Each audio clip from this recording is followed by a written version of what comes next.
అమ్మ, ఇప్పటి వరకు మనం చాలా వరకు గవర్నమెంట్ జాబ్స్లో చెప్పుకున్నాము. ఈరోజు ఏ గవర్నమెంట్ సెక్టార్ గురించి చెప్పబోతున్నారు? ఎస్ మాధురి, ఒక విధంగా చెప్పాలంటే ఇవాళ ఆల్మోస్ట్ మనం ఈ గవర్నమెంట్ సెక్టార్లో జాబ్స్ది కన్క్లూజన్ అనే చెప్పుకోవచ్చు. ఎందుకంటే పాన్ ఇండియా కవర్ చేశాము. పాన్ ఇండియాలో UPSC, staff selection commission, banking, finances, railways అలా కవర్ చేసుకుంటూ వచ్చాము. తర్వాత ఈ స్టేట్ సర్వీసెస్ స్టార్ట్ అయినప్పుడు ఆంధ్ర అయితేనేమి, తెలంగాణ అయితేనేమి, యాక్చువల్లీ ఎనీ స్టేట్లో కూడా ఉండే ప్యాటర్న్ ఇదే. గ్రూప్ 4 జాబ్స్ ఎలా ఉంటాయి అంటే జూనియర్ అసిస్టెంట్ క్యాడర్లో డిస్ట్రిక్ట్ వైజ్ ఉంటాయని తెలుసుకున్నాము, డిపార్ట్మెంట్ వైజ్, డిస్ట్రిక్ట్ వైజ్. అలానే గ్రూప్ 3 వచ్చేటప్పటికి అవి కూడా నాట్ ఎగ్జాక్ట్లీ జూనియర్ అసిస్టెంట్ కాదు కానీ నెక్స్ట్ హయ్యర్ క్యాడర్లో ఉంటాయి. But they are also in few departments spread in the హెడ్ క్వార్టర్స్లో ఉంటాయి, నాట్ డిస్ట్రిక్ట్స్ అనుకున్నాము.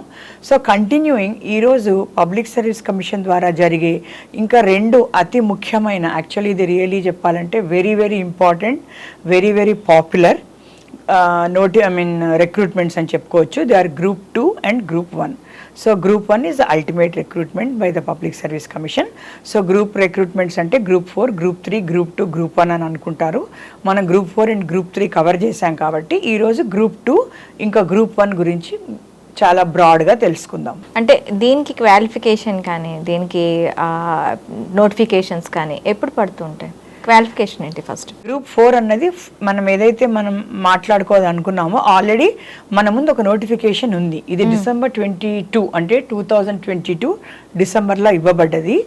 దాదాపు ఒక అప్రాక్సిమేట్లీ 800 పోస్టుల వరకు ఇవ్వబడ్డది. 22లో December 22 since 1.5 years. ఎస్, అది ప్రాసెస్ కొన్ని కారణాల వల్ల కంప్లీట్ అవ్వలేదు. అంటే ప్రాసెస్ ఎగ్జామినేషన్ అవ్వాలి, that is a main point of selection. కాబట్టి అది డిఫర్ అవుతా వచ్చింది, పోస్ట్పోన్ అవుతా వచ్చింది. సో ఆ నోటిఫికేషన్కి సంబంధించిన ఎగ్జామ్ ఈ రాబోయే డిసెంబర్లో ఉండాలని మనకున్న ఇన్ఫర్మేషన్ లేటెస్ట్. కాకపోతే తెలంగాణ ప్రభుత్వం జాబ్ క్యాలెండర్ అనేది ఒక స్కెలిటల్గా రిలీజ్ చేసింది జూలై లాస్ట్ వీక్లో. దాని ప్రకారం మళ్ళీ గ్రూప్ 2 నోటిఫికేషన్ కూడా రాబోతుంది అరౌండ్ సేమ్ నవంబర్ డిసెంబర్లో. అంటే 2025లో మళ్ళీ రిక్రూట్మెంట్కి ఒక అవకాశం ఉంటుంది అన్నది మనకి తెలుస్తోంది. సో గ్రూప్ 2 ఏంటంటేనమ్మా అది very important and very link between group 4, group 3 and group 1 అనుకోవాలి. గ్రూప్ 2 ఓకే, అది మిడిల్ మేనేజ్మెంట్ క్యాడర్ లాగా మనం భావించవచ్చు. They are non gazetted cadre అయినా కూడా దే ఆర్ వెరీ పవర్ఫుల్.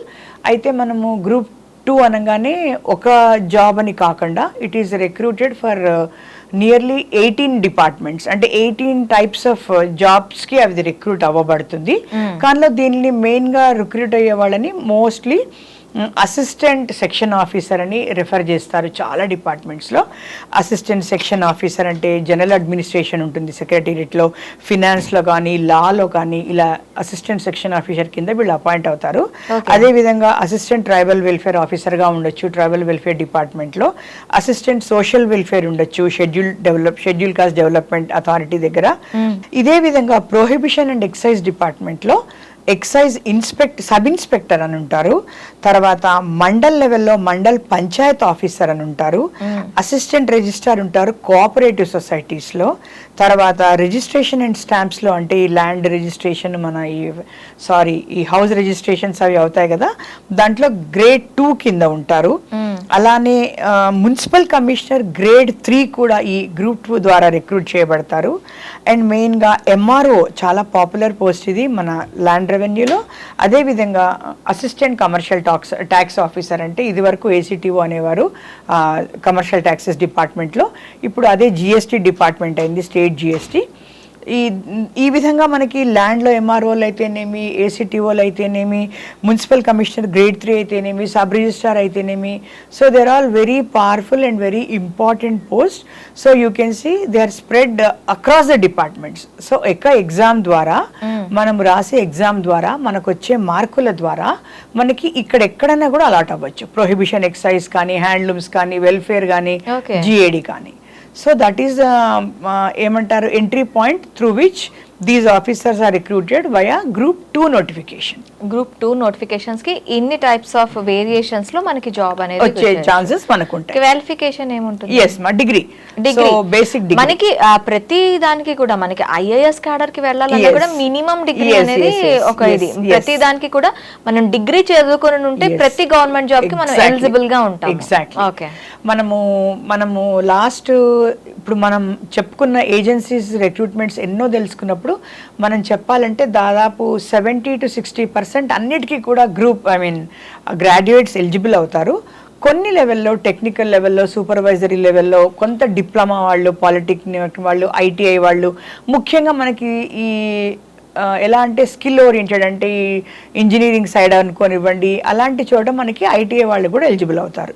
కానీ స్టాఫ్ సెలక్షన్ అయినా, యూపీఎస్సీ అయినా, ఇంకొక ఎగ్జామ్ అయినా, స్టేట్లో కూడా గ్రూప్ 3 అయినా, 4 అయినా, 2 అయినా, 1 అయినా కూడా ఒక గ్రాడ్యుయేషన్ అన్నది అవసరం.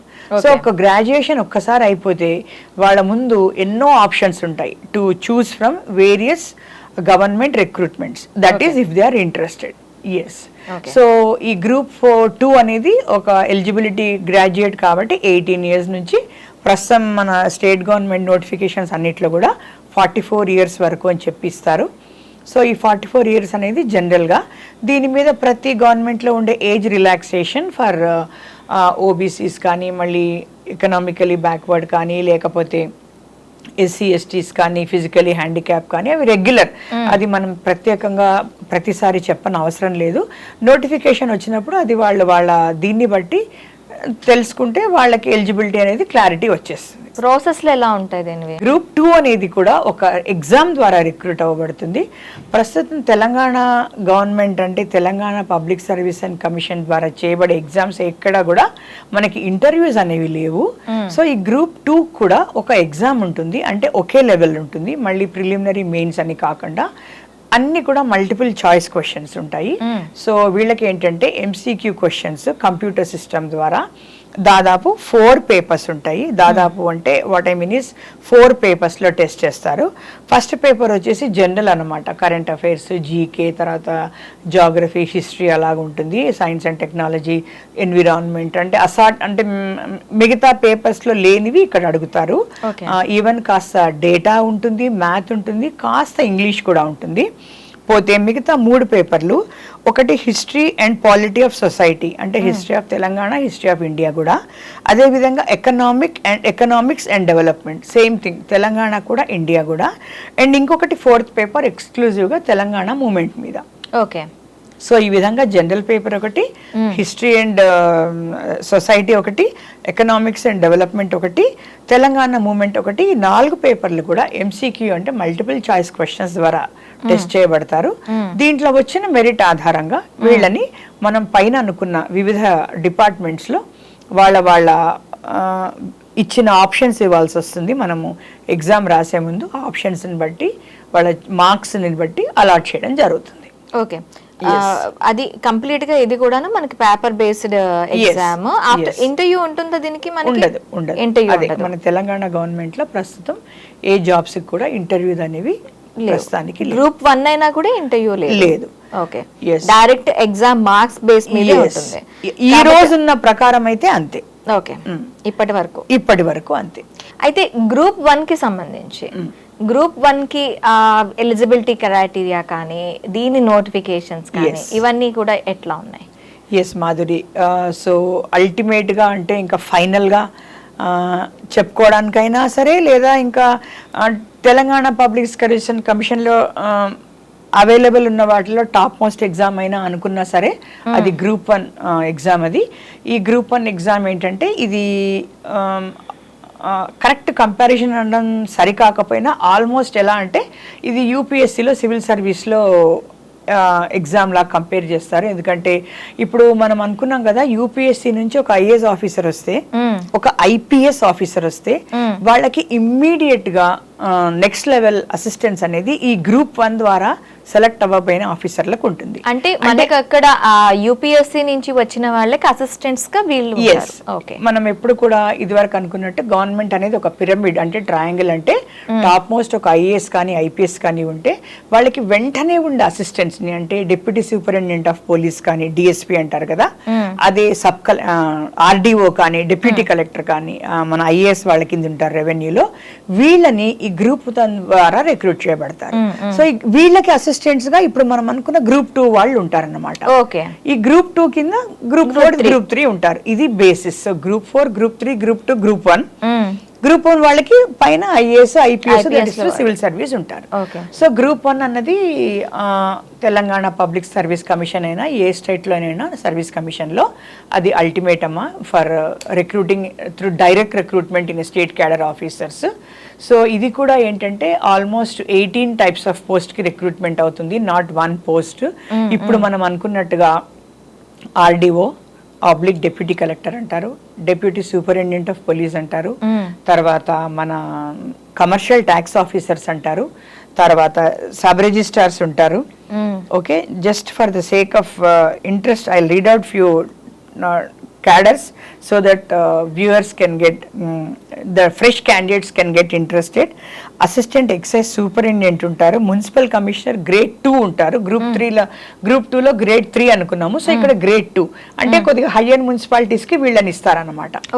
ఆ విధంగా డిస్ట్రిక్ట్ సోషల్ వెల్ఫేర్ ఆఫీసర్ అంటే డిఎస్డబ్ల్యూ అంటారు, ఆర్టీఓ అంటారు, రోడ్ మన ట్రాన్స్పోర్ట్ లైసెన్సింగ్ అథారిటీ. అదే విధంగా district backward classes welfare officer, district tribal welfare officer. So ఈ విధంగా మనకి ఎంప్లాయ్మెంట్ ఆఫీసర్ కూడా మండల్ పరిషత్ ఎంపీడీఓ అంటారు, మండల్ పరిషత్ డెవలప్మెంట్ ఆఫీసర్ ఎంపీడీఓ. తర్వాత ఈ ట్రెజరీకి సంబంధించి ఏఏఓస్ ఉంటారు, ఏఏఓస్ అండ్ ఏటీఓస్ అంటే assistant audit officer, assistant treasury officer. వీళ్ళందరూ కూడా అంటే ఆల్మోస్ట్ 18 టైప్స్ ఆఫ్ పోస్ట్ ఉన్నాయి ఇక్కడ కూడా, జస్ట్ లైక్ గ్రూప్ 2. వీళ్ళందరినీ కూడా సింగిల్ ఎగ్జామ్ తో రిక్రూట్మెంట్ చేయబడతారు అన్నమాట. Single exam pattern single exam అంటే what I meant was single recruitment. So coming to group 1 exam, మనం అనుకున్నట్టుగా ఈ గ్రూప్ 1 అన్నది top most exam in the state commission కాబట్టి దీంట్లో 2 లెవెల్స్ లో రిక్రూట్మెంట్ ఉంటుంది. అంటే ఒకటి ప్రిలిమినరీ, ఒకటి మెయిన్స్. ప్రిలిమినరీలో మనం క్వాలిఫై అయిపోయిన తర్వాత మెయిన్స్ రాయాలి. ప్రిలిమినరీ అన్నది అబ్జెక్టివ్ టైప్ ఉంటుంది. దీనికి కూడా degree graduates are eligible and general age is 18 to 44 because notifications మనకి చాలా కాలం తర్వాత రాబడుతున్నాయి. ఈ 44కి మళ్ళా ఏజ్ రిలాక్సేషన్ ఎగ్జామ్షన్స్ ఎప్పట్లానే ఉంటాయి. సో మనకి ప్రిలిమినరీ అన్నది ఒక ఆల్మోస్ట్ 12-13 ఐటమ్స్లో టెస్ట్ చేస్తారంటే current affairs, international affairs, Telangana geography, Indian geography, polity, constitution, science and tech. Exactly ఈ కాలంలో ఆల్మోస్ట్ స్టాండర్డ్స్ కూడా ఎలా అయిపోయినాయి అంటే గ్రూప్ 2 అయినా, గ్రూప్ 1 అయినా, యూపీఎస్సీ అయినా, ఈవెన్ నేను లాస్ట్ టైం రిక్రూట్మెంట్లో కానిస్టేబుల్స్ అండ్ ఎస్ఐస్ కూడా పేపర్స్ చూడడం జరిగింది. Year by year they are becoming tougher and tougher, ఎందుకంటే కాంపిటీషన్ ఎక్కువైంది కాబట్టి ఇది యూపీఎస్సీ ఎగ్జామ్ కాదు, ఈజీగా ఉంటుంది అనుకోవడానికి అసలు ఏమాత్రం వీల్లేదు. మీరు అన్నది కరెక్ట్. ఆ ప్యాటర్న్ కానీ, సబ్జెక్ట్ కానీ, క్వశ్చన్స్ అడిగే తీరు కానీ ఇవన్నీ కూడా ఆల్మోస్ట్ సేమ్ ఐటమ్స్ లో కవర్ అవుతాయి, ఇంక్లూడింగ్ డేటా అండ్ ఇంగ్లీష్. దీనిలో కూడా ఇంగ్లీష్ కాదు, డేటా ఉంటుంది, రీజనింగ్ ఉంటుంది. రీజనింగ్ అది, డేటా అది ఒక కన్సిడరబుల్ ఒక 20-30 క్వశ్చన్స్ వస్తాయి గ్రూప్ 1లో. ఇది అబ్జెక్టివ్ టైప్ ఉంటుంది. మనం ఇది రాసిన తర్వాత మనం దీనిలో క్వాలిఫై అయితే మనకి మెయిన్స్ రాసే అవకాశం వస్తుంది. మెయిన్స్ అన్నది మాత్రం పూర్తిగా ఎస్ఏ టైప్. అంటే మనం దీనిలో సబ్జెక్ట్స్ ని మనం రాయవలసి వస్తుంది. ఈ సబ్జెక్ట్స్ ఎలా ఉంటాయంటే క్వాలిఫైయింగ్ 2 పేపర్లు ఇంగ్లీష్ ఉంటుంది. ఇంగ్లీష్ అన్నది క్వాలిఫై అయిపోతే మినిమం అది జస్ట్ స్కూల్ లెవెల్ గ్రామర్ లో టెస్ట్ చేస్తారు. తర్వాత ఒక జనరల్ ఎస్ఏ ఉంటుంది. తర్వాత మళ్ళీ 4 సబ్జెక్ట్స్ అని కాదు, 4 కాంపోనెంట్స్ ఉంటాయి. అంటే పాలిటీ ఒక పేపర్ ఉంటుంది, హిస్టరీ ఒక పేపర్ ఉంటుంది, ఎకానమీ ఒక పేపర్ ఉంటుంది. అంటే ఎకానమీ అంటే మన ఎకనామిక్స్ కాదు, ఎకనామిక్ డెవలప్మెంట్ ఎలా ఉంది తెలంగాణలో కానీ ఇండియాలో అని కానీ, లేకపోతే హిస్టరీ అయినప్పుడు ఇండియన్ హిస్టరీ ఏంటి, తెలంగాణ హిస్టరీ ఏంటి అని కానీ, కల్చర్ అని ఏంటి కానీ. అదేవిధంగా science and tech overall developments అలా అన్నీ కూడా కరెంట్ అఫైర్స్కి రిలేటెడ్ అయ్యి మనకి ప్యూర్ ఒక డిగ్రీ లెవెల్లో అకాడమిక్గా ఉండదు సబ్జెక్టు.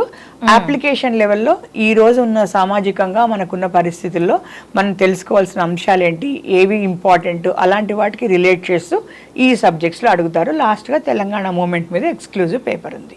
సో ఇవన్నీ కూడా మనము ఎస్ఏ టైప్ లో రాయవలసి వస్తుంది అనమాట. ఎస్ఏ టైప్ మనకి యూపీఎస్సీ ని బేస్ చేసుకొని ఈ ఎగ్జామ్ కూడా ఉంటుంది. మనకి యూపీఎస్సీ లో ఎలాగైతే ప్రిలిమినరీ మెయిన్స్ ఉంటాయో సేమ్ కి దీనికి కూడా ప్రిలిమినరీ మెయిన్స్ ఉంటాయి. బట్ ఇక్కడ మనకు ఒక ఎగ్జామ్షన్ ఏంటి అంటే ఇంటర్వ్యూ ఉండదు. ఎగ్జాక్ట్లీ, ఇంటర్వ్యూ ఉండదు. తర్వాత యూపీఎస్సీలో ఈ రోజు ఒక సబ్జెక్ట్ అంటే ఆప్షనల్ అంటారు. మనం జనరల్ సబ్జెక్ట్స్ అక్కడ కూడా ఈ 4 ఎకానమీ పాలిటీ కాకుండా ఏదైనా ఒక డిగ్రీలో మనం చదివిన సబ్జెక్ట్ తీసుకోవాలి. అంటే సొసైటీ సైకాలజీ కానీ, హిస్టరీ కానీ, బాటనీ కానీ, జువాలజీ కానీ, మెడిసిన్ కానీ, ఇంజనీరింగ్ కానీ, అది ఒక సబ్జెక్ట్ 2 పేపర్స్ రాయాలి వాళ్ళు. దాన్ని ఆప్షనల్ పేపర్ అంటారు యూపీఎస్సీలో. ఇక్కడ అది కూడా లేదు. ఓకే, ఇది ఇక్కడ కేవలం జనరల్ స్టడీస్ 5 పేపర్లు ఉంటాయి, ఒకటి జనరల్ ఎస్సే ఉంటుంది, అంతే అన్నమాట. ఈ థియరీ ఎగ్జామ్స్ అయిపోయిన తర్వాత వీళ్ళకి దానిలో వచ్చిన మెరిట్ ప్రకారం ఈసారి ఇంటర్వ్యూ అన్నది పెట్టడం జరగలేదు. అదర్వైజ్ జనరల్ గా ఇంటర్వ్యూ అనేది యూపీఎస్సీ మాదిరిగానే ఇక్కడ కూడా 3 లెవెల్స్ ఉండేది, ప్రిలిమ్స్, మెయిన్స్, ఇంటర్వ్యూ. సో ఎందుకు చెప్తున్నానంటే మనము ఈ రోజు ఉన్న ప్యాటర్న్ గురించి మాట్లాడుకుంటున్నాము. రాబోయే రోజుల్లో మార్పులు ఏమొస్తాయో మనకి తెలియదు. ఇంకా టఫ్ కావచ్చు, ఇంటర్వ్యూ యాడ్ చేయొచ్చు, లేకపోతే ఇంకా ఏమైనా ప్రాసెస్ తగ్గించవచ్చు. ఎందుకంటే యూపీఎస్సీలో కూడా మార్పులు రావాలి అని చాలా అంటే చాలా ఏళ్లుగా చాలా ఫోరమ్స్ లో నడుస్తున్నాయి. సో అది జరుగుతుంది అని అందరూ ఎదురు చూస్తున్నారు, ఆశిస్తున్నారు, కానీ ఎప్పుడో మనం చెప్పలేము. సో మనం ఏంటంటే ఈ ఫ్రెష్గా గ్రాడ్యుయేషన్ కంప్లీట్ చేసే వాళ్ళకి ఒక జనరల్ ఓవర్వ్యూ లా ఇస్తున్నాం అంతే. ఇలా ఉంటాయి, ఇలా జాబ్స్లో ఇలా అడుగుతారు, ఇది ప్యాటర్న్ అని. అంతేకాని ఇది ఇలానే ఉంటుందని మనం చెప్పడం మన ఉద్దేశం కూడా కాదు. సో ఈ రోజున్న పరిస్థితిలో ఇది ఇలా ఉంటుంది. మనకి ఇప్పుడు నెక్స్ట్ మనకి అప్డేషన్ ఏమొస్తే ఆ అప్డేట్ ఇవ్వడానికి కూడా మనం రెడీగా ఉన్నాం. ఇప్పుడు ఇక్కడ ఒక్క నిమిషం సేపు మీకు అసందర్భం అనిపించినా కూడా నేను గ్రూప్ 1 ఆఫీసర్ రిక్రూటింగ్ కాబట్టి నేను చాలా గర్వంగా సంతోషంగా కూడా చెప్పదలుచుకున్నాను. మేము రాసినప్పుడు ఉన్న గ్రూప్ 1 వేరు. అప్పుడు 2 ఆప్షనల్స్ ఉండేవి యూపీఎస్సీలో లాగా. అప్పుడు యూపీఎస్సీలో కూడా సబ్జెక్ట్ అంటే ఆప్షనల్ 1 కాదు 2 ఉండేవి. ఇక్కడ కూడా 2 ఆప్షనల్స్ ఉండేవి, ఇంటర్వ్యూ కూడా ఉండేది. సో మేము రాసిన ఎరాకి ఇప్పటికీ చాలా మార్పులు వచ్చాయి. అదే విధంగా ఇంకా కూడా మార్పులు ఖచ్చితంగా వస్తాయి. ఎందుకంటే ఇంప్రొవైజేషన్ అంటే ఒక్కసారి ఈ సందర్భం కాదు, అప్పటికి ఇప్పటికి ఎగ్జామ్ ప్యాటర్న్ లో మనకి చేంజెస్ ఏమొచ్చాయి?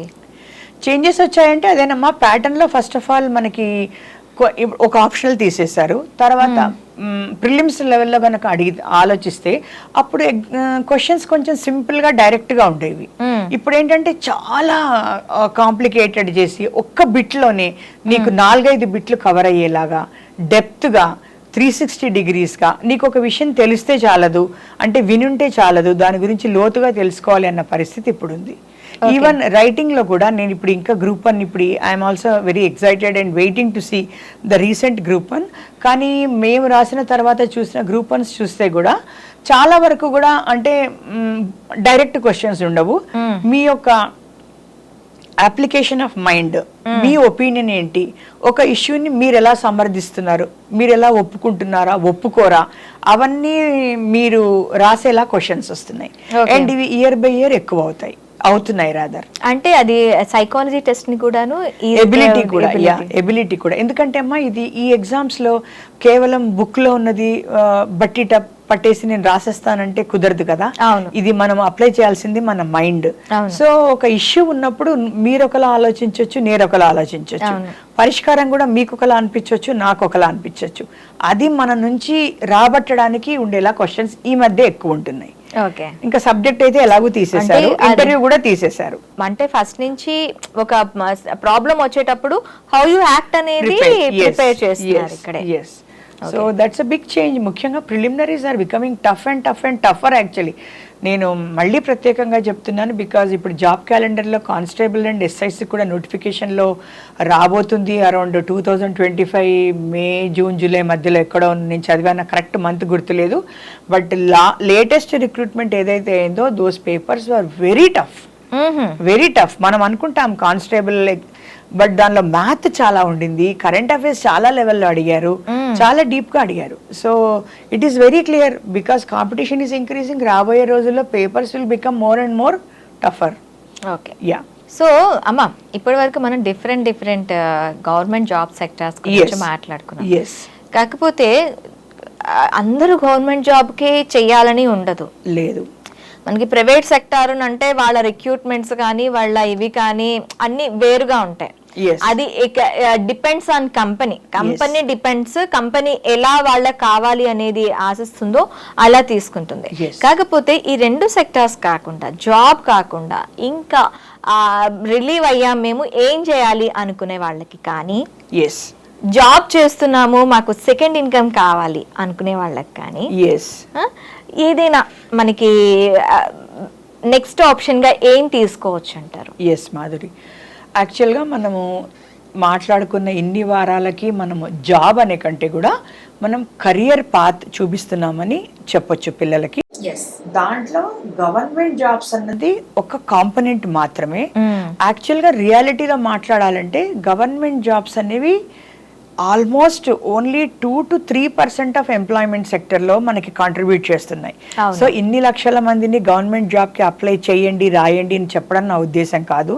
ఎందుకంటే అక్కడ తల ఒప్పి కట్టడము, నిరుత్సాహము, దిగులు ఉండే ఛాన్సెస్ ఎక్కువ ఉన్నాయి కాబట్టి.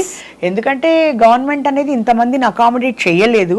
కాకపోతే రిక్రూట్మెంట్ కాస్త రెగ్యులరైజ్ అయితే, కొంత ఏజ్ లో మార్పులు వస్తే, నంబర్ ఆఫ్ అటెంప్ట్స్ తగ్గిస్తే ఈ కాంపిటీషన్ తగ్గొచ్చేమో. కానీ ఓవరాల్ గవర్నమెంట్ జాబ్ అంటే ఇప్పుడు యూత్ కూడా పెద్ద అంత ఇంట్రెస్ట్ చూపించట్లేదు. ఆ కారణాలు ఏవైనా కానీ ఇప్పుడు అది మనం చర్చించదలుచుకోలేదు.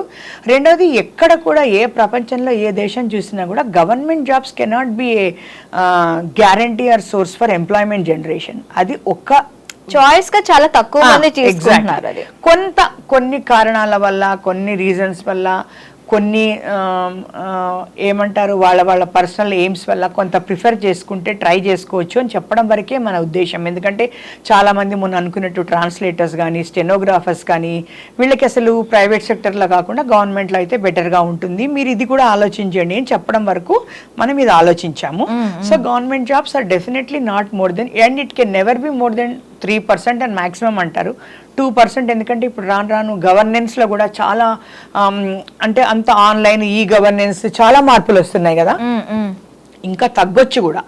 పోతే మనం ఇది కంటిన్యూ చేస్తూ, ఇది మీరు అన్నట్టుగా జాబ్సే కాకుండా వాళ్ళ కాళ్ళ మీద వాళ్ళు నిలబడడానికి ఇంకా కూడా మనకి కెరియర్ ఆపర్చునిటీస్ ఉన్నాయి, అవి కూడా తెలుసుకోవాలి అని మీరు కరెక్ట్గా అడిగారు. అయితే వాటిలోకి మనం వెళ్లే ముందు ఇంకొకటి నేను కవర్ చేయదలుచుకున్నాను. ముఖ్యంగా ఏంటంటే ఈ ఇంజనీరింగ్ టెక్నికల్ గ్రాడ్యుయేట్స్కి అవి ఏంటంటే మనం ఇప్పుడు అనుకున్నట్టు గవర్నమెంట్ జాబ్సే కాకుండా పబ్లిక్ సెక్టర్ యూనిట్స్లో వీళ్ళు తప్పకుండా దృష్టి సారించాలమ్మా. Public sector units, PSUs, exactly. ఎందుకంటే మనకు ఆల్మోస్ట్ ఈ పబ్లిక్ సెక్టర్ యూనిట్స్లో మేనేజ్మెంట్ ట్రైనీ అని, జూనియర్ ఎగ్జిక్యూటివ్ ఇంజనీర్ అని, జూనియర్ ట్రైనీ అని, ఖచ్చితంగా ముఖ్యంగా ఇంజనీర్స్కి అయితే అన్ని బ్రాంచెస్కి, ఈవెన్ మెకానికల్, సివిల్ లాంటి వాటికి కూడా, ట్రెడిషనల్ బ్రాంచెస్ కూడా కాల్ఫర్ చేస్తారు. అట్లీస్ట్ ఒక టెక్నికల్లో ఒక స్టడీ చేసి ఒక గ్రాడ్యుయేట్ అయినందుకు వెంటనే దాన్ని డంప్ చేయకుండా, లేకుంటే అందరూ కూడా పొలోమని ఏఐ వైపు పోకుండా, ఇక్కడ కూడా కెమికల్ అయినా సివిల్ అయినా ఉంది చాయిస్. కానీ మనం ఇదివరకు అనుకున్నట్టుగా నాకు దగ్గరలో జాబ్ రావాలి, నాకు ఇక్కడే ఉండాలి అనుకుంటే కాస్త కష్టం. ఎందుకంటే పబ్లిక్ సెక్టర్వి నేను జస్ట్ ఒక రఫ్గా మొన్న చూస్తే, ఇప్పుడు ఆగస్టు కదా, జనవరి నుంచి ఆగస్టు వరకు చూస్తే దాదాపు 14 వరకు కూడా పిఎస్యు నోటిఫికేషన్స్ నేను చూశాను. అంటే నోటిఫికేషన్స్ అనలేం మనం, వాటిని జాబ్ కాల్ఫర్ చేస్తుంటారు. అంటే దాదాపు నెలకి 2 ఖచ్చితంగా వస్తున్నాయి. ఓకే, ఫైనల్ ఇయర్ వాళ్ళు. అయితే పబ్లిక్ సెక్టర్స్ అంటే దాదాపు చాలా ఉన్నాయి పాన్ ఇండియా. కాబట్టి పాన్ ఇండియాలో వాళ్ళు ఎక్కడ కూడా ఈ పబ్లిక్ సెక్టర్ తమిళనాడులో ఉంది కాబట్టి మేము తమిళనాడు వాళ్ళని తీసుకుంటాము, లేకుంటే మన హైదరాబాద్లో ఉంది కాబట్టి తెలుగు వాళ్ళని తీసుకుంటామని అనలేరు. ఎందుకంటే అవి పాన్ ఇండియాలో they have a major public sectors. అంటే సెంట్రల్ గవర్నమెంట్ స్టేక్ ఒక 51% ఉంటుంది, స్టేట్ పిఎస్యూస్ అయితే స్టేట్ ఉంటుంది. బట్ ఇక్కడ నేను మాట్లాడేది ఎక్కువ సెంట్రల్ పబ్లిక్ సెక్టర్స్ గురించి, లైక్ ఓఎన్జీసీ కానీ, national highway authority of India కానీ, బెల్ కానీ, బీడీఎల్, హెచ్ఎంటీ, హెచ్ఏఎల్, ఎన్జిఆర్ఐ చాలా ఉన్నాయి మాదిరి. అంటే ఇప్పుడు ఆ లిస్ట్ చదవడం నా ఉద్దేశం కాదు. సో వీళ్ళకి ఏంటంటే ఎంట్రీ పాయింట్ కూడా ఏంటంటే ఇన్ని లెవెల్స్, కాంపిటీషన్ న్యాచురల్గా జనరల్ వాళ్ళు అప్లై చేయలేరు ఈ పోస్టులకి. సో వాళ్ళకి ఏమవుతుందంటే మోస్ట్లీ గేట్ స్కోర్తో కూడా వాళ్ళకి జాబ్స్ దొరుకుతాయి. గేట్ స్కోర్, గేట్ ఎందుకు రాస్తారు? పీజీ కోసం రాస్తారు. డిగ్రీ అవ్వగానే గబుక్కున్న క్యాంపస్ ప్లేస్మెంట్స్లో ప్రైవేట్కి వెళ్ళిపోవడం ఒక ఎత్తు, గేట్ రాసి పీజీ చేసుకోవాలనుకునే వాళ్ళు కొంతమంది ఉంటారు. లేదు మాకు ఆ ప్లేస్మెంట్ కూడా రాలేదు, మాకు పీజీ ఇంట్రెస్ట్ లేదు, ఏదో అవైలబుల్లో ప్రైవేట్ జాబ్స్, దానికి ఏం మనం క్లాసిఫై చేయలేము, అది చేసేవాళ్ళు కొందరు ఉంటారు. కొందరు మామూలుగా గేట్ కాకపోయినా లోకల్గా అంటే లోకల్ యూనివర్సిటీస్లో పీజీ చేస్తూ ఇట్లా గవర్నమెంట్ జాబ్స్ రాద్దామనుకునే వాళ్ళు ఉంటారు. కానీ గేట్ చేస్తే మాత్రం ఆ gate స్కోర్తో suppose you're already doing PG, they can even claim అంటే they can even apply become eligible for such jobs. Because public సెక్టార్లో again like every time it's a more safe and you know మనం ఒకసారి technical subject చదివిన తర్వాత ఆ ఏరియాలో పనిచేయడం అనేది చాలా సాటిస్ఫాక్షన్ ఇస్తుంది. అవును, యాక్చువల్లీ తీసుకున్నదే బ్రాంచ్ తీసుకున్నదే దాని మీద ఒక ప్యాషన్ గా తీసుకుంటాం. ఇప్పుడు ట్రెడిషనల్ కోర్సెస్ చేసే వాళ్ళంతా కూడా ఒక ప్యాషన్ తోనే ఆ ట్రెడిషనల్ కోర్స్ ని ఎంచుకోవటం జరుగుతుంది. అది ఆ బ్రాంచ్ ని ఇప్పుడు ఆ ట్రిపుల్ అని కానీ వాళ్ళ మీద దాని మీద ఇంట్రెస్ట్ లేకపోతే చదవలేరు కూడా. ట్రెడిషనల్ కోర్స్ ఏది కూడా ప్యాషనేట్ గా చదవకపోతే చదవలేరు. సో చదివినందుకు కనీసం ఇప్పుడు ఎలాగో ఒక 21 కల్లా అయిపోతుంది కాబట్టి ఒక 23-24 వరకు వాళ్ళు ఐ థింక్, అంటే నేను ఇలా అనడం సమంజసమా కాదా, ఇది ఒక డిబేట్ కావచ్చు, నాకు తెలియదు. కానీ I think they should devote and dedicate to their own subject. That will be different satisfaction. అండ్ వాళ్ళు, నేను ఎప్పుడు కూడా ఎలా ఫీల్ అవుతానంటే given at my age the youngsters must come back to the contributory side, మరి కమర్షియల్ సైడ్ అని కాకుండా they must come back to the country's contribution side where all this PSUs are paying a very big role. ఎందుకంటేనమ్మా ఈ కాంటెక్స్లో నేను ఇస్రో గురించి కూడా ఒక్క మాట చెప్పదలుచుకున్నాను. ఇస్రోలో మీరు టాప్ సైంటిస్టులు ఇంక్లూడింగ్ ద చైర్మన్ సోమనాథ్ గారిని చూసినా కూడా, ఈవెన్ మన persons like Mangalyaan, Chandrayaan heads చూసినా కూడా ఎవ్వరు కూడా IIT గ్రాడ్యుయేట్స్ కారు. అందరూ కూడా కేరళలో లోకల్ కాలేజెస్లో ఇంజనీరింగ్ చదివి తర్వాత మనకి ఒక ప్రీమియర్ ఇన్స్టిట్యూట్ ఉంది బెంగళూరులో, ఇండియన్ ఇన్స్టిట్యూట్ ఆఫ్ సైన్సెస్ అని. అక్కడ ఆస్ట్రో లెవెల్లో అంటే స్పేస్ సంబంధించిన సబ్జెక్ట్స్లో పీజీ చేసి ఎంటర్ అయిన వాళ్ళే. ఎంత వందలాది మంది సైంటిస్టులు ఒక్క శాటిలైట్ సెక్టర్లోనే ఎన్నో సెంటర్స్ ఉన్నాయి కదా. శ్రీహరికోట ఉంది, విక్రమ్ సారాభాయ్ ఉంది, ఇంకా నేను చెప్పలేను బికాజ్ నేను అంత టెక్నికల్ కాదు కాబట్టి. కానీ ఒక్కొక్క కాంపనెంట్ చేసి వాళ్ళకి కోఆర్డినేషన్ కావాల్సిన సెక్టర్స్ చాలా ఉన్నాయి, పేలోడ్ మ్యానుఫ్యాక్చరింగ్ అని. సో చాలా ఆస్కారం ఉంది. సో మన దగ్గర కూడా ముఖ్యంగా ఇంకొక అసెట్ ఏంటంటే హైదరాబాద్లో, అంటే మనం తెలుగు క్రౌడ్స్ మాట్లాడుతున్నాం కాబట్టి విదిన్ హైదరాబాదే చాలా ఉన్నాయి PSUs చాలా ఉన్నాయి. అవును, HAL ఉంది, BDL ఉంది, BHEL ఉంది. ఎగ్జాక్ట్లీ. ఇంకా చాలా మల్టీ జోన్ గా మల్టిపుల్ ఈ జోన్ గా, అంటే మనకి నిమ్స్ వస్తుంది కదా, నేషనల్.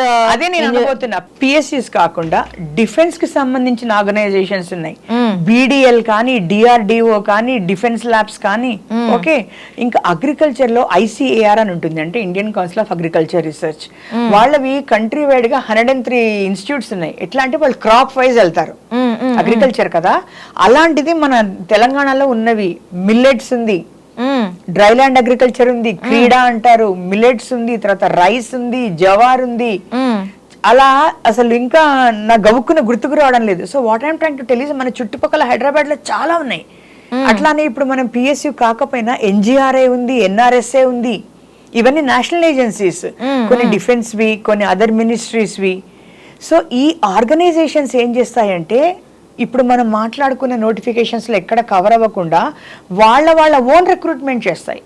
ఓకే, కొన్నిసార్లేమో depending on your marks interview అంటాయి, కొన్నిసార్లేమో స్మాల్ రిటర్న్ ఎగ్జామ్ కండక్ట్ చేస్తారు, లేకపోతే గేట్ ద్వారా తీసుకుంటారు. అంటే not only engineering, normal degree level jobs కూడా ఇందులో మనకి రిక్రూట్ అయ్యే 100%. నేను అదే చెప్పదలుచుకున్నా. ఫస్ట్ మనం టెక్నికల్ మాట్లాడాం, ఇప్పుడు ఎన్ని ఆర్గనైజేషన్ తీసుకోమ్మా, ఎన్ని ఆర్గనైజేషన్ అడ్మినిస్ట్రేషన్ కానీ అకౌంట్స్ కానీ కావాల్సిందే. వీళ్ళు లోకల్ గా అడ్వర్టైజ్ చేస్తారు. సో ఒక అడ్మినిస్ట్రేటివ్ ఆఫీసర్ కానీ, ఒక అడ్మినిస్ట్రేటివ్ జూనియర్ అసిస్టెంట్ కానీ, ఒక ఫినాన్స్ కానీ, ఒక స్టోర్ కీపర్ కానీ, లేకపోతే ఒక స్టెనో కానీ, ఒక పిఏ కానీ, దేర్ ఈజ్ అంటే ఎగ్జాజరేటివ్ గా అనిపించవచ్చు, కానీ మనం ఆ చెవులో ఆ కళ్ళు పెట్టుకుంటే డెఫినెట్ గా దీనిలో చాలా ఆపర్చునిటీ ఉంది. ఎందుకంటే నేను ఈ కెరియర్ గైడెన్స్ ఇవ్వాలి అని అన్నప్పటి నుంచి కూడా నేను చాలా కన్సిస్టెంట్ గా నేను I'm trying to observe notifications. So ఆ నోటిఫికేషన్స్ ద్వారా వచ్చిన ప్యాటర్న్ చూసుకుని నేను చెప్తున్నా. నేను నా ఓన్ మైండ్ లో నాకు ఏదో పిఎస్యూస్ అంటే ఇష్టం, వీళ్ళు వెళ్ళాలని నేను చెప్పట్లేదు. చాలా డిపెండబుల్ గా వస్తున్నాయి నోటిఫికేషన్, మనకి డిపెండబుల్ గా వస్తున్నాయి. మనకి ఎక్కువగా గవర్నమెంట్ జాబ్స్ అంటే యూపీఎస్సీ కానీ స్టేట్స్ కానీ ఎక్కువగా అడాప్ట్ అయిపోయి వాటి గురించి ఎక్కువగా తరువుగా చేస్తూ ఉంటారు. కాకపోతే ఇక్కడ ఈ బాడీస్ కూడాను మనకి ఈజీగా కాంపిటీషన్, ఇక్కడ కాంపిటీషన్ ఎక్కువ ఉంటుంది, ఇక్కడ కాంపిటీషన్ తక్కువ ఉంటుంది. పే స్కేల్ మాత్రం యాజ్ లైక్ ఉంటుంది. బాగుంటుంది అంటే ఆ క్యాడర్ ని బట్టి మనం యాజ్ లైక్ అని గబుక్కుని చెప్పలేకపోయినా they are decent salaries, they are good level cadres. అంటే సపోర్ట్ సిస్టమ్ అంటే మెడికల్ గానీ ఫెసిలిటీస్ గానీ బాగుంటాయి. ఇందులో కూడా మనకి గ్రూప్ 1, గ్రూప్ 2, గ్రూప్ 3, గ్రూప్ 4 అనేవి కామన్ గా ఉంటాయా, లేకపోతే గ్రూప్ 1, గ్రూప్ అలా అనరు వాళ్ళు, గ్రేడ్స్ అంటారు. బికాస్ సైంటిస్టులు కదా, సైంటిస్ట్ గ్రేడ్ అంటే జూనియర్ సైంటిస్ట్, సీనియర్ సైంటిస్ట్, అలా గ్రేడ్స్ లెవెల్ గా ఎదుగుతా పోతారు అన్నమాట. ఎంట్రీలో ఒక సపోర్ట్ సైంటిస్ట్ గానే ఉంటారు కదా, ఎదిగిన కొద్దీ ప్రాజెక్ట్స్ ని హెడ్ చేస్తారు, లేకుంటే టీమ్ లో ఇంకొక ఇంపార్టెంట్ రోల్ ప్లే చేస్తారు. సో వీళ్ళని గ్రేడ్స్ కింద కేటగరైజ్ చేస్తారమ్మా సైంటిస్ట్. సో యాక్చువల్లీ మీరు అన్నట్టు టెక్నికల్ వాళ్ళకైతేనేమి, అడ్మినిస్ట్రేషన్ ఆర్ ఫినాన్స్ అయితేనేమి, లేకుంటే సెక్రటేరియల్ లైక్ స్టెనోస్ అయితేనేమి, there is a vast scope. ఇక్కడే కూడా చాలా వరకు పాలిటెక్నిక్ వాళ్ళకి, ఐటీఐ వాళ్ళకి ఇంజనీరింగ్ వెళ్ళే స్కోప్ ఉంటుంది. బికాస్ వాళ్ళలో బికాస్ హ్యూజ్ మ్యాన్ పవర్ కావాలి వీటికి. మనం మాట్లాడుకునేది హ్యూజ్ సెక్టర్. ఇదేదో ఒక ఫ్యాక్టరీ పెట్టారు, ఒక 100 మంది ఎంప్లాయీస్, అలా కాదు. They run across like pan India. వాళ్ళకి ఎన్నో మళ్ళీ బ్రాంచెస్ ఉంటాయి. స్టీల్ అథారిటీ ఇండియా తీసుకోండి, మెజగాన్ డాక్ తీసుకోండి, భిలాయ్ స్టీల్ ప్లాంట్ తీసుకోండి, ఓఎన్జీసీ, హెచ్పిసిఎల్, ఇట్లా చాలా ఉన్నాయి. చాలా హెచ్సిఎల్, నాల్కోన్, అల్యూమినియం, కాపర్ హెచ్సిఎల్ అంటారు. ఐ మీన్ ర్యాండమ్ గా చెప్పడం కూడా కరెక్ట్ కాదేమో, బట్ చాలా ఉన్నాయి. Engineers must be alert, that is my request. So coming to the institution wise absorption, I think we have almost concluded. Institute wide గా కూడా వచ్చి వీళ్ళు తీసుకుంటారా? ఇన్స్టిట్యూషన్ వైజే నోటిఫికేషన్స్ వస్తాయి. ఇప్పుడు ఓఎన్జీసీ వాళ్ళు డిఫరెంట్ గా నోటిఫికేషన్ ఇస్తారు. అదేవిధంగా హెచ్ఏఎల్ వాళ్ళు విధిగా ఇస్తారు, బిఎస్ఎన్ఎల్ వాళ్ళు, బెల్ వాళ్ళు ఇస్తారు, బీడిఎల్ వాళ్ళు ఇస్తారు, డిఆర్డిఓ, ఎవరిది వాళ్ళకే. దీనిలో ఇంకొకళ్ళతో సంబంధం ఉండదు. ఎవరిది వాళ్ళు లోకల్ సెపరేట్ రిక్రూట్మెంట్స్. సో దాదాపు ఖచ్చితంగా నెలకు 2 లేదా 3 వస్తున్నాయి notifications for junior engineers, management trainee engineers, రకరకాల పేర్లతో వాళ్ళు వాళ్ళ ఆర్గనైజేషన్ని బట్టి పిలువబడతారు. సో నేను అంటే ఏమనాలి, ఒక జాబ్స్ కింద మనం మాట్లాడుకున్నప్పుడు కెరియర్లో ఇది almost this is all we can guide. ఇన్ని సెక్టార్స్ మనకి యూపీఎస్సీ నుంచి తీసుకున్నట్లయితే యూపీసీ వరకు కూడా మనం టోటల్ స్టేట్ అండ్ సెంట్రల్ లెవెల్లో ఉన్న కంప్లీట్ జాబ్స్ కి సంబంధించి, కెరియర్ కి సంబంధించి, కెరియర్ పాత్ అనేది ఇప్పటి వరకు మనం చూస్తున్నాము. ఇప్పుడు నాకు కెరియర్ లో నేను ఒకరి కింద పని చేయను అని అనుకునే వాళ్ళు ఉంటారు. ఇంకొకటి ఏంటి అంటే, నాకు వచ్చే శాలరీ, నేను చేస్తున్న జాబ్ కి నాకు వచ్చే శాలరీని నాకు మెయింటెనెన్స్ కి తక్కువ అయిపోతుంది అనుకునే వాళ్ళు ఉంటారు. ఇంకొక సెకండ్ ఇన్కమ్ నాకు కావాలి అని అనుకుని ఉంటారు. ఇలాంటి వాళ్ళకి మనకి ఏంటి అంటే, ఒక కెరియర్, ఇది కూడా మనకి కెరియరే, ఒక కెరియర్ గా మనం ఏం తీసుకుంటే బాగుంటుంది అంటే? సో ఇప్పుడు ఒకళ్ళ కింద పని చేయడం నాకు ఇష్టం లేదు అనుకునే వాళ్ళ గురించి మనం మాట్లాడుకోవచ్చు. కానీ ఒక ఎంప్లాయర్ దగ్గర పని చేస్తున్నప్పుడు, అది గవర్నమెంట్ కానీ ప్రైవేట్ కానీ, నాకు ఇన్కమ్ సరిపోవడం లేదు, నేను ఇన్కమ్ అనేది లీగల్గా కరెక్ట్ కాదు. సో ఇక్కడ మనం అది చెప్పడం భావ్యం కాదు. సెకండ్ ఇన్కమ్ ఎందుకంటే ఇది పర్మిసబుల్ కాదు, ఎందుకంటే నీ అటెన్షన్ డైవర్ట్ అవుతుంది, నీ ఇంట్రెస్ట్ డివైడ్ అవుతుంది అని అది ఇల్లీగల్ కింద ట్రీట్ అవుతుంది. అది వాళ్ళు వేరే విధంగా వేరే వాళ్ళ పేరుతో చేయొచ్చు, మనకి ఇప్పుడు అది సబ్జెక్ట్ కాదు. So coming to self employment అందాం దీన్ని, employment generation by themselves. Okay, దీన్ని మనం చూసుకుంటే మాదిరి ట్రెడిషనల్ గా బిజినెస్ అనేది ఎప్పటి నుంచో నడుస్తుంది. చాలా మంది హైలీ టెక్నికల్ గా చదివిన తర్వాత కూడా ఫ్యామిలీ బిజినెస్ లో ఎంటర్ అయిపోతారు. కొందరికి లక్కీగా అలా ఫ్యామిలీ బిజినెస్ ఉంటే, లేకపోతే బిజినెస్ ఎస్టాబ్లిష్ చేయాలనుకుంటారు. బిజినెస్ అనగానే ఒక ట్రేడింగ్ కావచ్చు, లేదంటే మనకి చాలా ఇంట్రెస్ట్ ఉండి మనకు అంత కెపాసిటీ అంటే ఎకనామిక్గా కెపాసిటీ ఉంటే ఇండస్ట్రీ కావచ్చు. ఓకే, బిజినెస్ అయినా ఇండస్ట్రీ అయినా, ఇండస్ట్రీలో కూడా అంటే ఏంటంటేనమ్మా యాక్చువల్గా మనకి చిన్న లెవెల్లో కూడా స్టార్ట్ చేసే వాటిని మైక్రో ఇండస్ట్రీస్ అంటారు. యాక్చువల్లీ ఇప్పుడు గవర్నమెంట్ ఆఫ్ ఇండియాలో ఎంఎస్ఎంఈస్ అన్నవి చాలా అంటే చాలా number wise and they are the most potential employment givers to others. ఇప్పుడు మీరు అన్నట్టు నాకు ఎవరి కింద పని చేయాలని లేదు అని ఇలా ఆలోచించే వాళ్ళు వాళ్ళు ఎంప్లాయ్మెంట్ కల్పించుకోవడమే కాకుండా ఇంకా కొంతమంది కూడా ఎంప్లాయ్మెంట్ ఇవ్వగలరు. 100 to 150 మెంబర్స్ కి. So that is a very big very huge sector MSMEs అనేది. ఎంఎస్ఎంఈ అంటే ఎం అంటే మేజర్, ఎస్ అంటే స్మాల్, ఇంకొక ఈ అంటే ఇంకొక ఎం అంటే మైక్రో. మనం పెద్దవాటి గురించి మాట్లాడుకోకుండా, because we're talking of just entry level కాబట్టి మైక్రో లెవెల్ అని ఒకటి ఉంటుంది. ఈ మైక్రో లెవెల్ అంటే మైక్రో లెవెల్ అన్న బిజినెస్, మైక్రో లెవెల్ ఇండస్ట్రీ అనేటప్పటికి ఏమైపోతుందంటే మనకి ల్యాండ్ కావాలి, ప్లాంట్ అండ్ మెషినరీ కావాలి, ఎక్స్పర్టైజ్ కావాలి. గబుక్కు నేను ఒక్కదాని ఇండస్ట్రీ పెట్టుకుంటానంటే కుదరదు కదా, కొంతన్న సపోర్ట్ స్టాఫ్ ఉండాలి కదా. అడ్మినిస్ట్రేషన్ గానైతేనేంటి, ప్రొడక్షన్ గానైతేనేంటి, తర్వాత మన ప్రోడక్ట్స్కి మార్కెటింగ్ అంటే లాంచ్ చేయడానికి మన ట్రాన్స్పోర్టేషన్ ఉండాలి, చాలా లాజిస్టిక్స్ అంటారు. ఇవన్నీ చాలా ఆలోచించాల్సి వస్తుంది. బిజినెస్ రిలేటివ్లీ కొంచెం ఈజీ, ఏదో నాకు నచ్చింది నేను ఒక టెక్స్టైల్ బిజినెస్ చేస్తాను, లేకుంటే నేను ఒక ఫుడ్ ఇండస్ట్రీలో ఒక some pickles home made products చేస్తాను, నాకు తగ్గట్టుగా కుటీర పరిశ్రమ అంటారు కదా, కాటేజ్ లాగా అట్లా చేసుకుంటాను అని కూడా ఉంటాయి. అయితే ఇప్పుడు మన ప్రస్తుతం మన కంట్రీలో ఉన్న ఎన్విరాన్మెంట్ ఎలా ఉందంటే, వికసిత్ భారత్ అన్నది స్లోగన్, అంటే డెవలప్డ్ ఇండియా అన్నది. ఈ వికసిత్ భారత్కి ఈ రోజు మనం 2024లో ఉన్నాం కాబట్టి సెంట్రల్ గవర్నమెంట్ 2016 నుంచి 20 నుంచి ఎక్కువగా కూడా చాలా పాలసీ లెవెల్లోనైతేనేంటి, ఆర్గనైజేషన్ లెవెల్లోనైతేనేంటి చాలా చాలా ఇనిషియేటివ్స్ తీసుకొస్తుంది అనమాట. అంటే మనకి ట్రైనింగ్స్ ఇవ్వడం అయితేనేంటి, ఫినాన్స్కి హెల్ప్ చేయడం అయితేనేంటి, తర్వాత మనకి ఇంకేదైనా ఫినాన్స్కి గైడ్ లైన్ అంటే వేరే వాళ్ళ నుంచి మనం ఎలా దాన్ని మొబిలైజ్ చేయడానికి చాలా రకాలుగా టెక్నాలజీలు కూడా మెంటర్స్ అంటారు. అంటే ఇప్పుడు ఆ సెక్టర్లో ఆల్రెడీ ఎదిగిన వాళ్ళు వచ్చి అంటే మన గురువుల్లాగా, స్పోర్ట్స్లో కోచెస్ లాగా అనుకోండి సింపుల్గా చెప్పాలంటే, ఇలా రకరకాల ఫెసిలిటీస్ ఇస్తున్నారు. ఇది ఎంఎస్ఎంఈలో కూడా ప్రొవైడ్ చేస్తున్నారు. ఎంఎస్ఎంఈస్ అనేది చాలా అంటే చాలా పెద్ద సెక్టర్ అమ్మా. దాదాపు 6 crore అండ్ అబవ్ ఉన్నాయి ఎంఎస్ఎంఈ సెక్టర్లో యూనిట్స్ పెట్టుకున్న వాళ్ళు ఇండియాలో, పాన్ ఇండియా. దాంట్లో మైక్రో వాళ్ళే చాలా ఎక్కువ. దీనిలో లేని ఇండస్ట్రీ అని ఉండదు.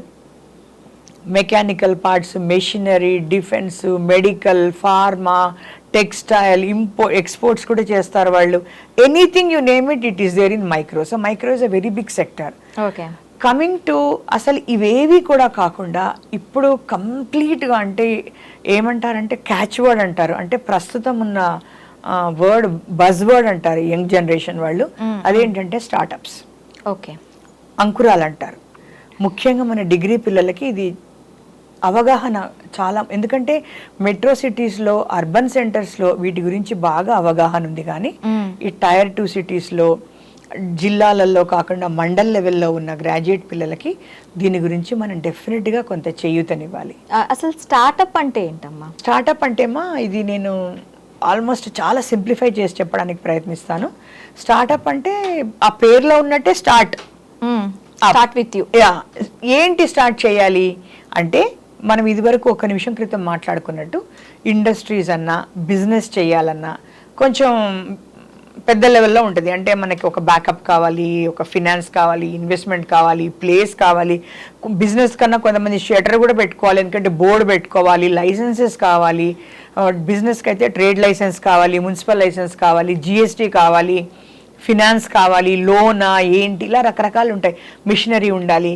సో ఇలా కాకుండా ఏమైందంటే స్టార్టప్ అంటే ఇప్పుడు నువ్వు ఉన్నావు, నీకు ఒక ఆలోచన వస్తుంది, కానీ ఆ ఆలోచన ఏంటంటే ఇదివరకు ఎక్కడ ఎవరు ఏం ట్రై చేయలేదు, అది సక్సెస్ అవుతుందో తెలీదు, ఫెయిల్ అవుతుందో తెలీదు, నీకే తెలీదు, దానికి ఇన్వెస్ట్ పెట్టే సత్తా నీకు లేదు, నీకు ఆఫీస్ పెద్ద పెట్టుకునే నీకు స్తోమత కూడా లేదు.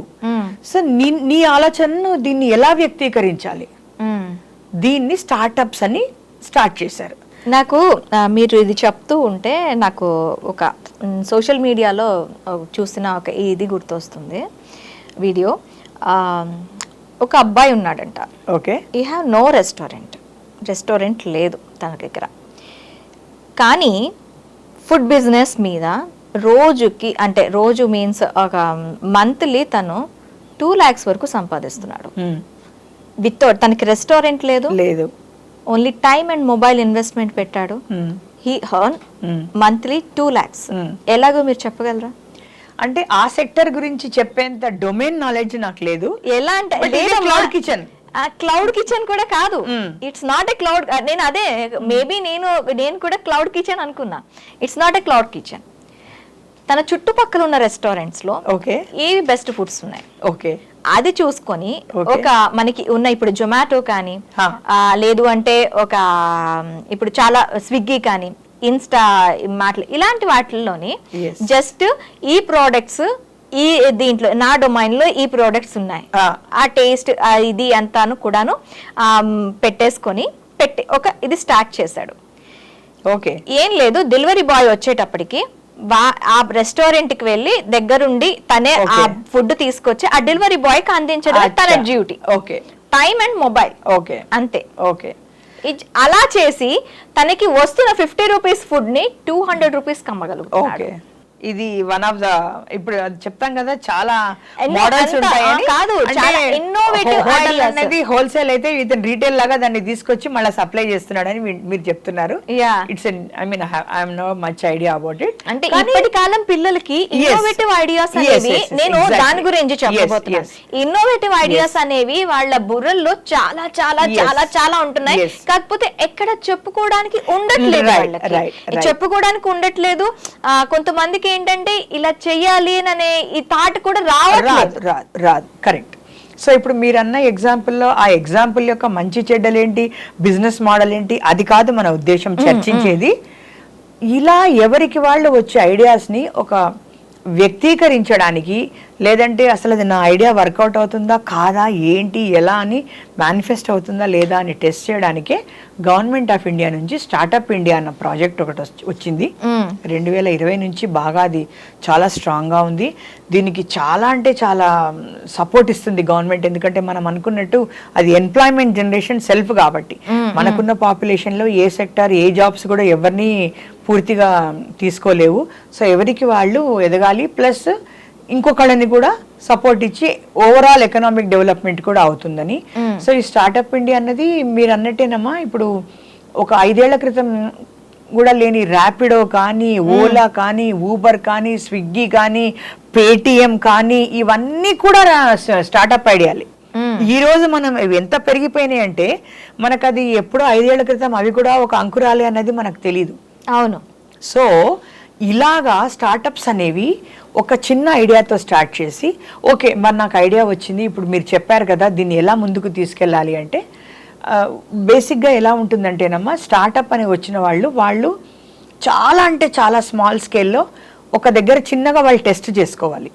చాలా వెరీ స్మాల్ స్కేల్లో, అది ఫ్రెండ్స్తో డిస్కస్ చేసి కానీ, లేకుంటే ఫ్రెండ్స్తో చిన్నగా క్యాపిటల్ మొబిలైజ్ చేసి కానీ, లేకుంటే ఫ్యామిలీ వాళ్ళతో కానీ, లేకుంటే సేవింగ్స్తో కానీ, ఫ్యూ థౌజండ్స్లో అలా ఏదన్నా, అంటే depending on what idea they have, I cannot generalise.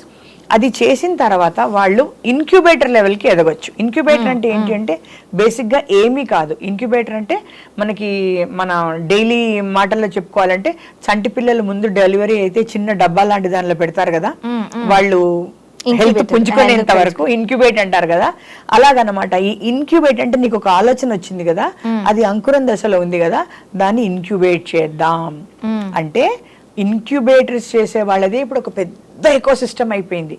అంటే అక్కడ మనకి వాళ్ళు మన ఐడియాని ఓకే ఈ ఐడియాలో కాస్త ఉంది సత్తా అనుకుంటే వాళ్ళు వర్క్ స్పేస్ ఇస్తారు, వాళ్ళు మెంటర్స్ ఇస్తారంటే గైడెన్స్ కి.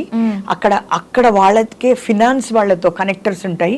వీటికి ఏంటంటే ఎక్కువగా బ్యాంక్ లోనింగ్ ఉండదు, ఇన్వెస్టర్స్ అంటారు, ఏంజిల్ ఇన్వెస్టర్స్ అంటారు, ఫండింగ్ వాళ్ళు అంటారు. వాళ్ళు ఫండ్ నాకు నీ ఐడియాలో కాస్త ఉంది దమ్ అంటే నేను ఇన్వెస్ట్ చేస్తాను నీ దానిలో, ఎందుకంటే రేపు నీకు వచ్చే లాభాల్లో నాకు ఉంటుంది షేర్. అవును, అలాగా రకరకాల సిస్టమ్ అంటే ఒక ఎన్విరాన్మెంట్ క్రియేట్ చేస్తున్నారు అనమాట, ఒక హెల్పింగ్ దీనికి. ఒక 2-3 ఏళ్ళు అలా ట్రై చేసుకొని నీది కాకపోతే you give up or you change your line. So there are hundreds of people and thousands. యాక్చువల్గా మీరు కరెక్ట్గా అన్నట్టు ఎలా తీసుకురావాలి ముందుకంటే మన తెలంగాణలో టీ హబ్ ఉంది. తెలంగాణలో ఉండే T hub is India's largest hub. అంటే అదే ఇన్క్యుబేటర్ ప్రొవైడ్ చేసే ప్లేస్. ఓకే, అక్కడికి వెళ్తే అది ఇంకొక ప్రపంచంలా ఉంటుంది అంతే. అంత యాక్చువల్గా 1 డెస్క్ ప్లేస్ ఉంటుంది, ఒక ల్యాప్టాప్ ఉంటుంది, ఒక వ్యక్తి ఉంటాడు మీరు అన్నట్టు అంతే. అతని గీడియాలు అన్ని ల్యాప్టాప్ ద్వారా డెవలప్ అవుతాయి, బిజినెస్ మోడల్ చేసుకుంటాడు, ఇన్వెస్టర్స్ని ఇన్వైట్ చేస్తాడు, టెస్టింగ్ జరగచ్చు, థాట్ ఓన్లీ ప్రోడక్ట్స్ అంటే ఏదైనా గూడ్స్ చేయాల్సి వస్తే ప్రోటోటైప్ చేస్తారంటే ఒక శాంపుల్ అన్నమాట. నువ్వు ఒక మెషినరీ చేద్దాం అనుకుంటే మొత్తం మెషినరీ కాకుండా దాన్ని ఒక డమ్మీ ప్రోటోటైప్ అంటారు, ఆ లెవెల్లో అక్కడ చేసుకొని టెస్ట్ చేయొచ్చు. అగ్రి ఇన్నోవేటర్స్ ఉన్నాయి, యూనివర్సిటీస్ లో ప్లేసెస్ ఉన్నాయి, డిఫెన్స్ లో చేస్తున్నారు ప్రైవేట్ గా, అండ్ కొన్ని ఇంజనీరింగ్ కాలేజెస్ లో చేస్తున్నారు, కాలేజెస్ పిల్లల్ని ఎంకరేజ్ చేయడానికి. సో మనం అనుకున్నట్టు ఏంటంటే ఇప్పుడు ఉన్న మోస్ట్ ఎందుకంటే పిల్లలకి చాలా ఇంట్రెస్ట్ వాళ్ళంతటా వాళ్ళు డెవలప్ అవ్వాలనేది కదా. సో స్టార్టప్ అన్నది చాలా పెద్ద సెక్టర్ అనండి, ఒక స్లోగన్ అండి, ఒక మంత్ర అనండి. సో స్టార్టప్ ఇండియాలో భాగం కావాలి, అసలు ఈ స్టార్టప్స్ని మేము కూడా పార్టిసిపేట్ అవ్వాలి అని చాలా మందికి ఉంటుంది అని మనం అనుకుందాం. అనుకుని ఇంకా మనము will try to guide them. అంతేనా మాధురి? yes ma'am. అంటే నెక్స్ట్ ఎపిసోడ్స్ నుంచి కూడాను I dreams success Mantra with Madhuri అనే ప్రోగ్రామ్తో మీ ముందుకు వస్తున్నాము. ఖచ్చితంగా అందరికీ కూడా ఉపయోగపడుతుందని అనుకుంటున్నాము. మ్యాక్సిమం మనకి తక్కువ పెట్టుబడితో మనకి ఎలాంటి బిజినెసెస్ ఉన్నాయి, ఒక స్టార్టప్ని ఎంత మొత్తంలో మనం స్టార్ట్ చేయొచ్చు, డిఫరెంట్ ఫీల్డ్స్లో డిఫరెంట్ స్టార్టప్స్తో ముందుకు వచ్చిన వాళ్ళతో కూడా మీతో ఇంటరాక్ట్ అయ్యే chances I dream success Mantra with మాధురితో మీ ముందుకు వస్తున్నాము. So very nice title Madhuri. Success mantra is a very good catchword. So what even I plan is ఇప్పుడు మనం అనుకున్నట్టు ఇండస్ట్రీస్ అంటే అసలు లైసెన్సెస్ ఎలా వస్తాయి, ఎక్కడికి వెళ్ళాలా, ఎక్కడేం పెట్టాలా, తర్వాత మనకి లోన్స్ ఎలా టైఅప్ చేస్తారు, వాటిని అన్నిటికి కూడా గైడెన్స్ ఇవ్వడానికి కరెక్ట్ వ్యక్తులని, గవర్నమెంట్ లో ఉన్న వాళ్ళనైతేనేమి, లేకుంటే ఆ ఫీల్డ్ లో ఎక్స్పీరియన్స్ అయిన వాళ్ళనైతేనేమి, అదే విధంగా స్టార్ట్అప్ కంటే కూడా ఇండస్ట్రీస్ అనేవి more procedure oriented, micro level. మనం పెద్దది మాట్లాడలా, మైక్రో ఇండస్ట్రీస్ అంటే 1 crore ఇన్వెస్ట్మెంట్ అంటారు, బట్ ఎవరు కూడా తమ దగ్గర నుంచి పెట్టరు, బ్యాంక్ టైఅప్స్ తో ఉంటాయి. అసలు అది ఎలా అవుతాయి? తర్వాత మన తెలంగాణలో శ్రీనిధి అని ఇంకొక చాలా పెద్ద విమెన్ కి ఓరియంటెడ్ బ్యాంకింగ్ ఫినాన్స్ ఏజెన్సీ ఒకటి ఉంది.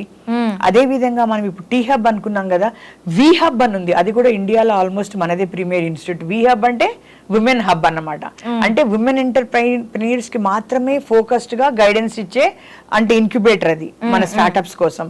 సో ఇట్లా స్టార్టప్స్ పెట్టి స్టార్టప్స్ లో వాళ్ళ జర్నీలో వచ్చిన ఒడిదుడుకులనండి, కష్ట సుఖాలనండి, సక్సెస్ అనండి, కాస్త తెలుసుకోవాల్సిన ఛాలెంజెస్ అనండి, ఇవన్నీ కూడా మనం నువ్వు విజువలైజ్ చేస్తున్న సక్సెస్ మంత్ర అనే ప్రోగ్రామ్ ద్వారా తెలుసుకుందామా? Okay ma'am, thank you very much.